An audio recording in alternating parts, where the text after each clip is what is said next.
Thank you once again to our presenters for that last session, and thanks to Sam for moderating that. Our next session will begin in 3 minutes at 11:15. It is AI and ethics, and it will go to 11:45. So we are on break for the next 3 minutes, and we hope to see you back then for our next session.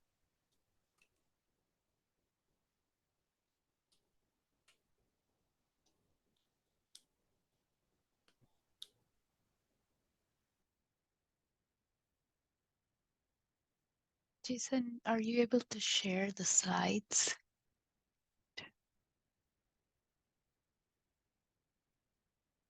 Great. I assume you can see it on your end? Yes. Okay, and we're starting at 11:15, as was, okay. Yeah. Okay, sounds good.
Okay, we are at 11:15.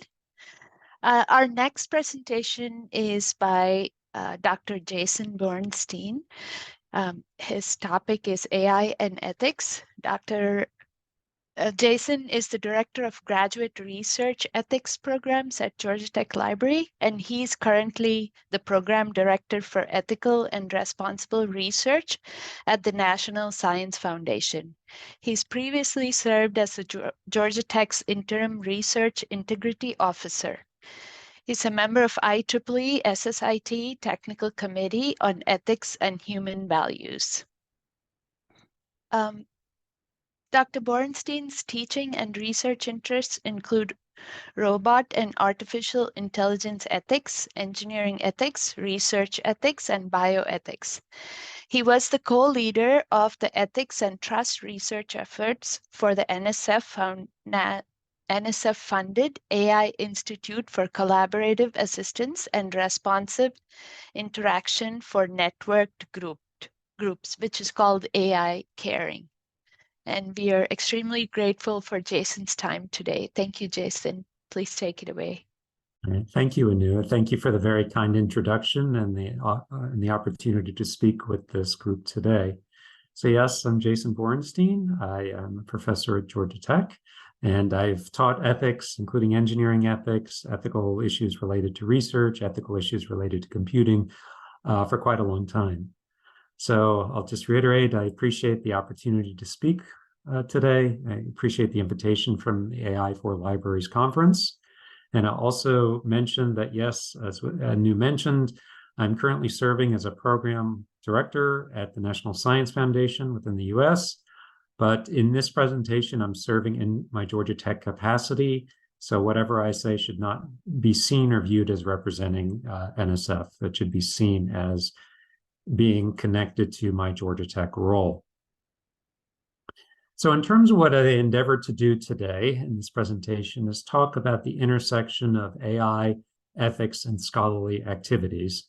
And of course, I cannot do full justice to that very large domain, but I'll try to at least give an overview or a landscape view of some of the key kinds of issues that I would suggest need additional attention. So I will give some background on the topical space, talk about some specific issues in this domain, and then moving forward, some of what professional organizations and professional journals are doing in relation to some of the issues raised previously. So of course, and I probably don't need to do much background for this particular group, given the focus of the event, but I will just say that much of my focus today, alluded to at the bottom of this slide, will be, again, the intersection of AI ethics and scholarly activities. Some of what I'll mention, not all, but a percentage of what I'll mention, given the era we are within, will be connected to generative AI or large language models. It's not necessarily to say all of my examples will be tied to that realm, but at least some of them will, especially given how much attention has been drawn to that particular topical space.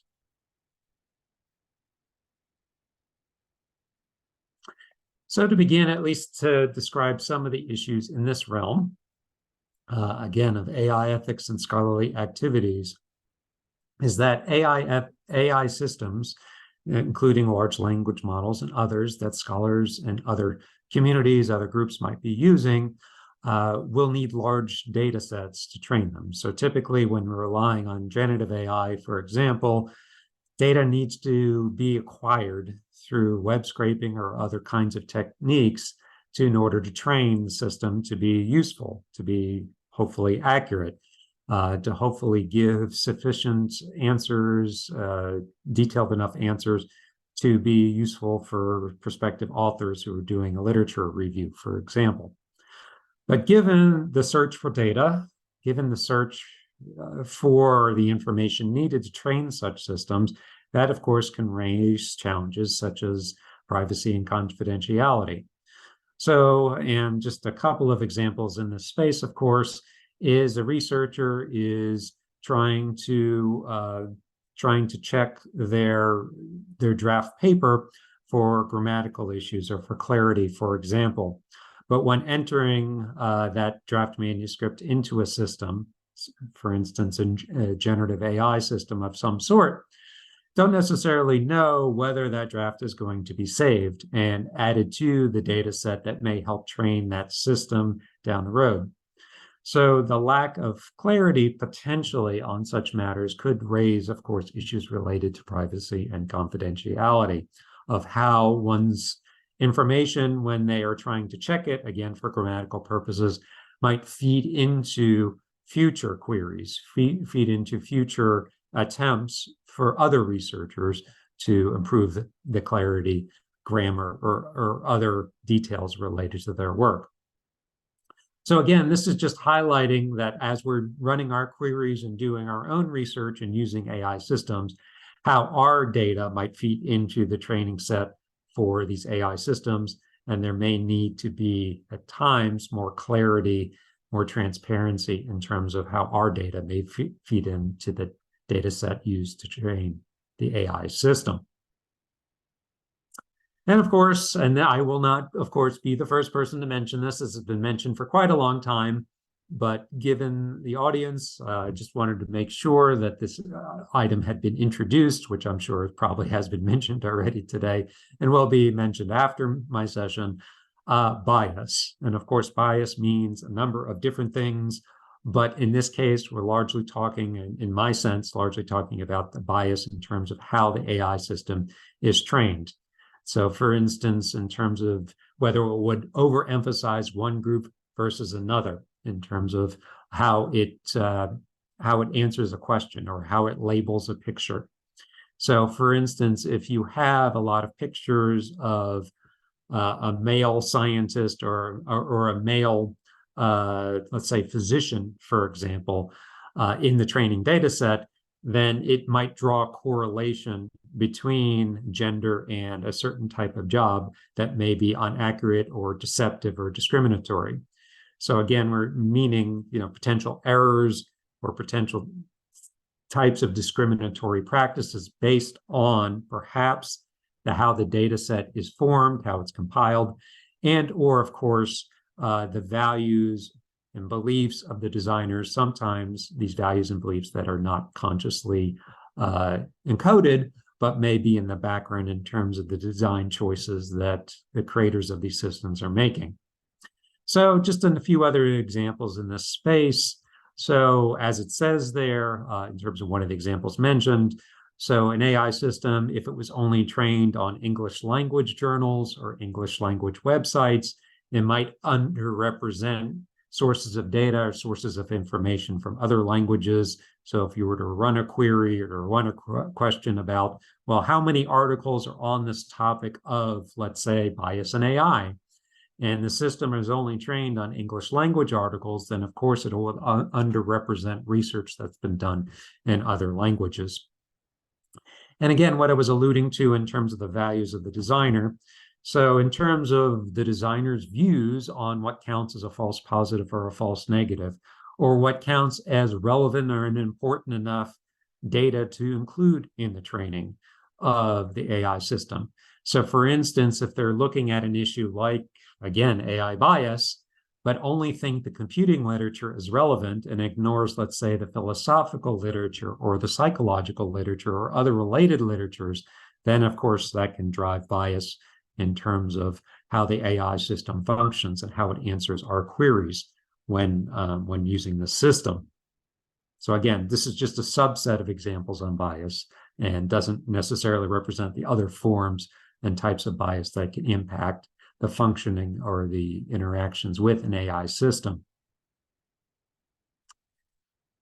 And of course, complexity and lack of transparency in terms of AI systems, and I was alluding to this already with earlier slides, but we don't necessarily know when interacting with an AI system, such as a form of generative AI, how it is running its query, what data set it's relying on to draw its answer.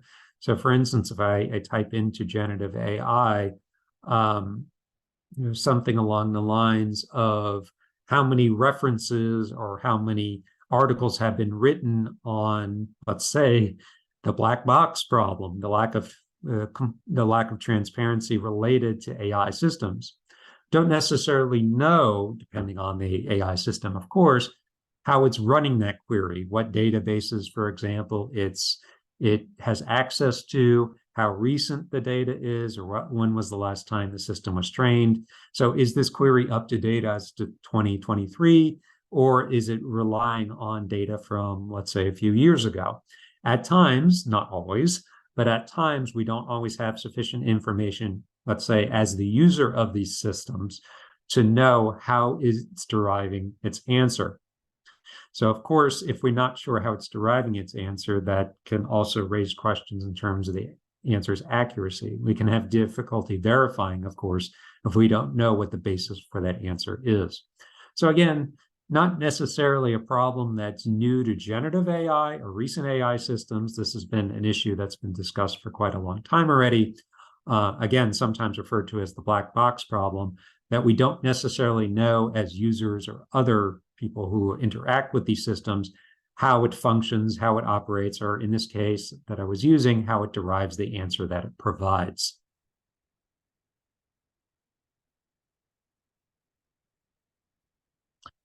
Trust calibration. So another dimension of this broader domain is, well, when and how do we place trust in these systems? And the phenomenon in the literature referred to as overtrust, and I'll also talk about undertrust as well, but a phenomenon referred to as overtrust in the literature, sometimes in the computing literature, sometimes in psychology literature, can be in other literatures as well. It can be termed or phrased in different ways in different communities, but the general idea being that at times we can place ourselves at risk if we place too much trust in computing technology, or in this case, an AI system. Some of what overtrust may refer to is that we believe as the user of the system that it has functionality that it does not really possess. So let's say, for instance, that you are relying on, and this is what the reference refers to on the slide, you're relying on a robotic exoskeleton to keep you from falling. But in the case of a particular design of an exoskeleton, if it doesn't have the feature to prevent falls, then we would be envisioning or projecting on the system a feature it does not have. So that could be one example of overtrust, again, projecting on a system an ability that it does not have. And more specific case of that is projecting onto a system a feature that will keep us safe or mitigate risk when it doesn't actually have the ability to do so. So in other words, the overarching issue is, might we place too much trust in these systems, meaning that we trust it to give us an accurate answer on what a mathematical problem is, or how much we should be paying in taxes, or if we're doing scholarly research, that this is the research hypothesis that's in the literature, or these number of articles are connected to that research hypothesis, etc. So of course, there can be a variety of ways that overtrust can manifest itself. And the corollary, or the other side of the coin, is undertrust. And of course, that largely refers to this notion that the system actually does function accurately, reliably, but for whatever reason, perhaps because it's failed in the past, for example, we don't trust it enough. So in other words, if we relied on it, we actually might be in a good situation that it might, again, give us accurate information, but we don't have enough trust in it because of its past history, its aesthetics, or other kinds of design features. And at times, this can place us at risk. For instance, this is a little bit of an aside from the context here, but let's say you intervene in the operation of an autonomous vehicle like a self-driving car that's actually operating effectively and safely, but because we are worried about its operation, we tried to intervene too quickly. So this, of course, both sides of the coin, under or over trust, can put us at risk depending on the scenario. So in the case of scholarly researchers, one of course, the problems here is, going back to overtrust as the example, is if we trust the generative AI system, for instance, too much, we might not be independently verifying the information on our own. And that of course, can be problematic. I'll briefly talk about this. In the interest of time, I probably will not dive into it very deeply as a topic, but at least one of the design features associated with AI and robots as well, if you would like to broaden out a bit, is whether they should have gendered features in terms of appearance, for example, or name, or tone of voice, if it does have a voice-enabled feature. So the short version of this much longer conversation is there can be benefits and drawbacks, perhaps ethically justifiable arguments to be made, and perhaps ethically dubious arguments to be made about whether gender or gendered features should be associated with AI. One of the reasons that designers might want to use gendered features, like the name of an AI system, to sound more, let's say, stereotypically male or female sounding name, like for instance, this early chatbot from the 1960s, Eliza, more of a female sounding name, is because that may help with user trust and user bonding with the system. There may be, and there's psychological literature pertaining to this, there may be bonding or trust relationship that's built due to gendered features. So for example, some of the automated voice features you have in your phone, like Siri or Alexa or things of that sort, may have gendered features associated with the voice and or name. And again, some of this is based on what may foster trust in the user.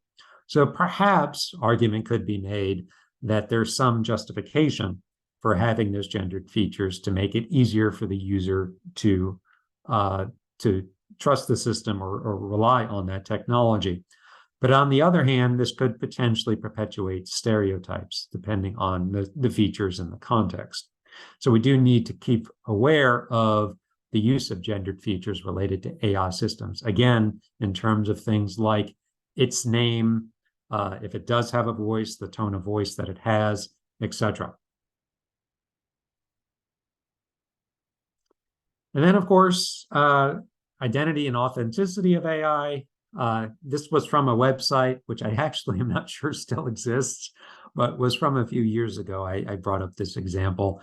There was a website called This Person Does Not Exist. And that is a picture, the picture represented there, that's a compilation of images. In other words, that's not an actual person in the standard traditional kind of sense. It's a compilation of images. Tied to scholarly communities and libraries and things of that sort is authors or who we presume to be an author, let's say, of an article or a technical report or a white paper, might not necessarily be a genuine person. Of course, as you're likely all well aware, we're in an era where AI can author papers or articles or websites. And so there can be some risk that if a name is placed on an article or website, etc., that person does not exist in the traditional, genuine kind of sense. And one of the examples I gave, which is a bit outside of scholarly communities and researchers, but there have been social influencers, for instance, that reference of May 3rd, 2023, that have followers, that people are subscribing to, their tweets or other kind of social media presence, but that person doesn't actually exist. They're just a compilation of AI systems or other kinds of information compiled together that people are subscribing to, but they may have a picture or video image, but the person does not genuinely exist. So of course you can start to think about the danger in terms of, again, publishing world, for instance.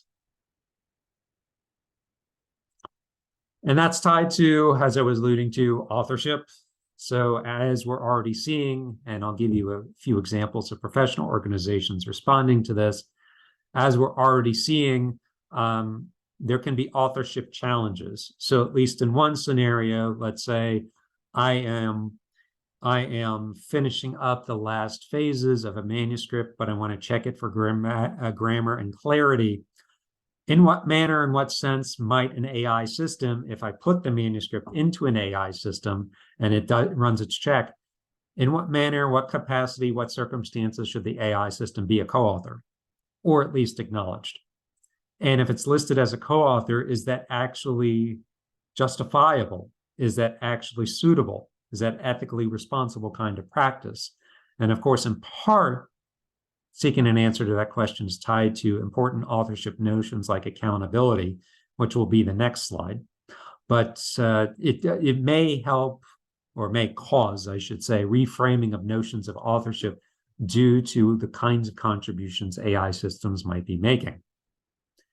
So again, one piece of this puzzle is accountability. So briefly on this subject, we typically think to be an author on a scholarly work means that you have to be held accountable.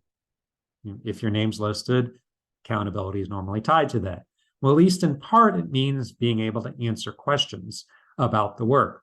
So can an AI system, generative AI or otherwise, can it fulfill notions of accountability? Can it answer the kinds of questions that a human author could? And that's a piece of the puzzle for accountability, perhaps not the entirety of it, but at least an important piece of the puzzle. So if, for example, an article that has my name on it and co-authored with an AI system, does it make logical sense to say the AI system could be held accountable, at least in part, for the work? Which again is a notion often normally tied to being listed as an author. In the interest of time, I may need to speed up a little bit, but at least try to go through a couple more issues.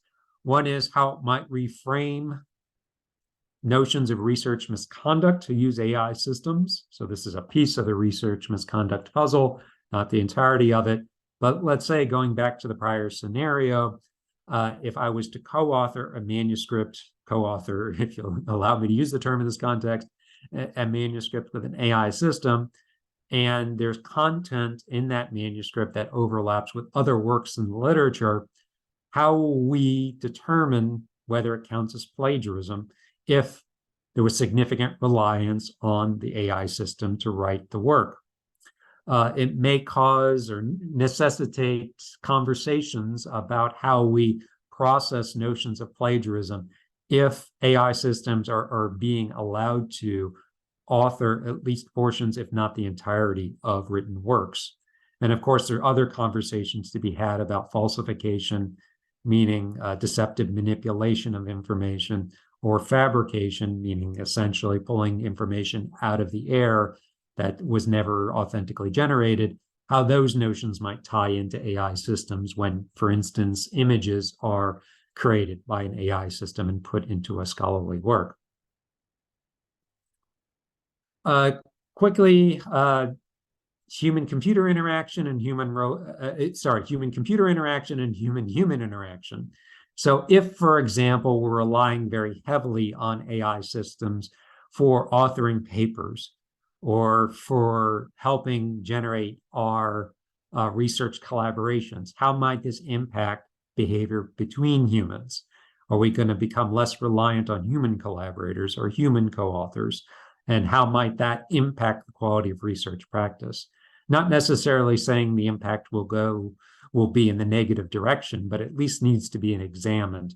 How frequent, consistent use of AI systems, in this case, in the research world or scholarly world, how that might impact human-human kinds of collaborations.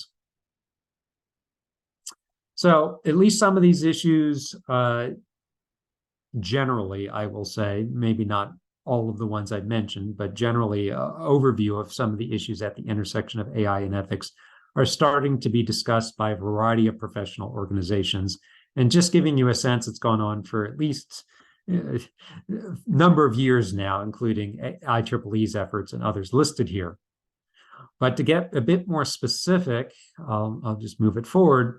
There are also professional journals that are jumping specifically into the space of some of these issues that I alluded to previously, including ACM, or the Association for Computing Machinery, is starting to say more directly as of April of this year that to be an author, which you would have assumed historically you had to be a person, but now they're directly saying it, that you have to be an identifiable human being to be listed as an author on a article, on a work product submitted to, again, ACM.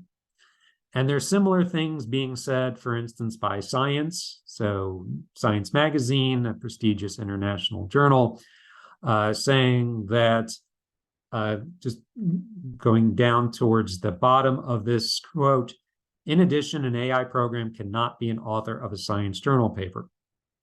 So at the present time, it's expected that an AI system would not be the, of course, sole author or a co-author on a science journal paper. Now, whether it needs to be listed in acknowledgements, perhaps so, depending on what it has done to assist with the writing process. But be aware that journals are starting to address at least some of the issues mentioned previously. And one more example, Nature, also in a similar kind of space that I was mentioning. LLMs, which of course you've been talking about already, do not currently satisfy authorship criteria. And in part, as I was alluding to, it could be tied to notions of accountability. So hopefully, and I know I went through some of these a bit quick, and perhaps I can address some of it in the Q&A. But these are at least some of the issues I would argue that we need to be thinking about as scholars, scholarly communities, and in the case of most of the attendees here today, librarians and those connected to libraries. There's a variety of issues, and this is just a subset. And I would argue that it's going to take a broad collection of stakeholders, including librarians, researchers, perhaps administrators, members of professional journals, and others, to try to grapple with the complexities here, especially given the evolving nature of such complexities. So I thank you for your time, and I will move it forward to the Q&A portion. So I'll have to get you to guide me here, Anu, on the most efficient way, because I wasn't fully able to follow the chat while I was speaking, or the Q&A. I can read the question, if that'll be helpful. Sure. Okay, what is your perspective on research-oriented AI tools like Semantic Scholar and Elicit, or both are free right now? There are other ones that are fee-based like Scholarcy, Cite. Will these literature mapping and summarizing tools be essential for scholars? So I don't, maybe it was a general question. If Sure. So there's a variety of directions I can go. And in terms of the question in and of itself, will they be essential for scholars? There certainly can be helpful. Certainly, there's lots of literatures out there. No matter what topic you're probably investigating, there's lots of literatures. And to get a grasp on growing literature across the globe, given the proliferation of journals and websites and other sources of information, grasping, framing, trying to understand any particular literature is an increasing challenge, given the sheer volume. So these tools, of course, can be helpful. However, of course, there's a lot of caveats, including some of the ones, of course, I mentioned today. And among them is the accuracy, the authenticity of these tools. So where are they deriving their information from? How are they filtering the information? How much is that process of the filtering of that information transparent to the user? So again, there's lots of complexities, I would suggest. So in other words, I would just be a bit careful in jumping on board too quickly until we know, as the user of such systems, how they function, how they're informed, and as I alluded to early on, what information they're gathering from us. Because, for instance, is my manuscript, if it's fed into the system, is it later being kept by that system to inform others in terms of their searches, which could be okay at times if I'm aware that it's occurring. But if I'm not necessarily aware that's occurring, that probably will get a bit more problematic. Thank you. And this is a perfect question. Two of the biggest priorities at Lori's institution are responding to AI and climate change action. And how should we factor in the resource intensity of AI use in our everyday applications? Like the natural resources, right? Like water, the amount of water we use. Very, very important and good issue. And for the parameters or structures of this talk, yes, I did not address the environmental kinds of impacts of AI use. So it can be very energy intensive to maintain AI systems, to train AI systems. Yes, and a very important kind of consideration, which of course should be factored in to the ethical analysis of such systems. I would just say, for the purposes of today's presentation, I didn't broaden out into such kinds of issues, the broader kinds of impacts of AI systems. But yes, certainly an important thing to take under consideration for a variety of reasons.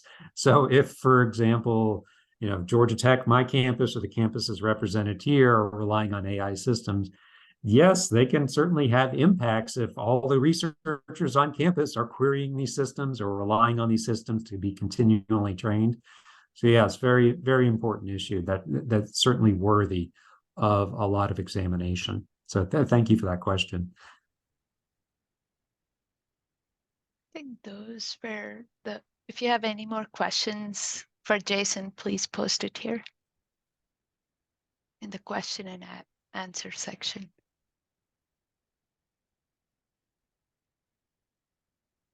No, there were a few that got put into the answered category. Did you see those?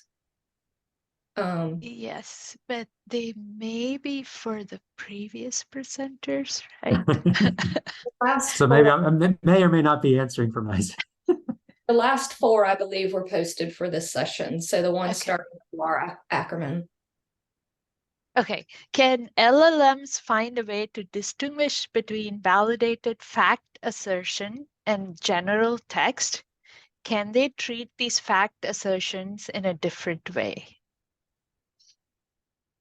So I'm processing the question. So, and this may be my interpretation of the question, but one of the challenges there is how do we authentically and reliably label what a fact is?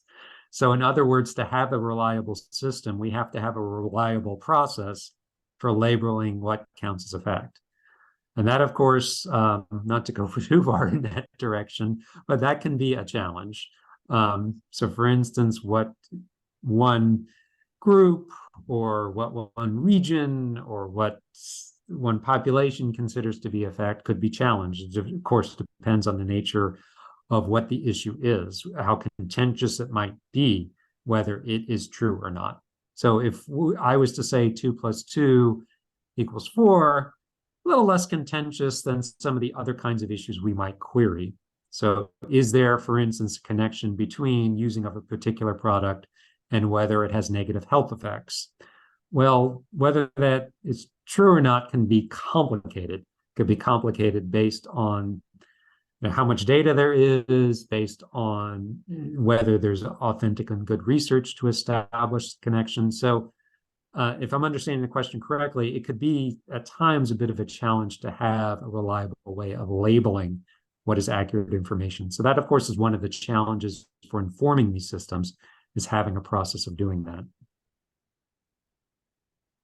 Thank you. And I think we can go for one more question. Do you think AI databases will evolve into products like Google Scholar and paid databases that libraries have to budget for? I'm not sure I'm the best person to answer that particular one, but I can at least say that a lot of these companies that are currently marketing their generative AI systems are often looking for a paid version.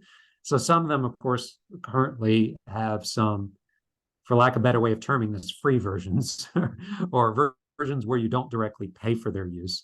But there is a time we can envision, including now where this is starting and into the future, where you can imagine paid versions of, let's say, generative AI systems. And so I imagine that institutions will probably be having conversations about whether they want paid versions, in part because maybe they want to control what goes into the system and their documents, their resources. They don't necessarily want it to be openly or publicly available. And normally you have more control over that if you have paid subscription versions to keep control of what may be confidential information, for example. Thank you. Do you think you can answer one last question? Sure. Okay. For universities that are encouraging the use of AI systems by students and faculty, what is the responsibility in protecting them from data gathering on individual users? For example, ChatGPT requires a personal telephone number. An office number will not work if it is voice over IP. Right. So I would hope institutions would have an AI policy of some sort. It might not be called that, but at least a policy that relates to the responsible use of AI. Given the notion, and this is pretty good reason to believe this notion, given the notion that a significant portion of students are likely to rely on and use these systems, that universities should be thinking about their policy related to the use of AI in terms of how that affects campuses, affects, for instance, data sharing on campuses, sharing of manuscripts, and how institutions usually need to have policies related to responsible use and responsible practices related to data and other sorts of activities on campus. Well, AI might be one amongst many tied into such policies. in part to protect, of course, confidential information, and in part to protect students as they're undertaking academic and or research activities connected to the institution. Thank you so much. I think we're at time. Thank you so much, Jason, for generously giving us your time today. We really appreciate it. And thank you again for the questions and the invitation. I appreciate it. Thank you.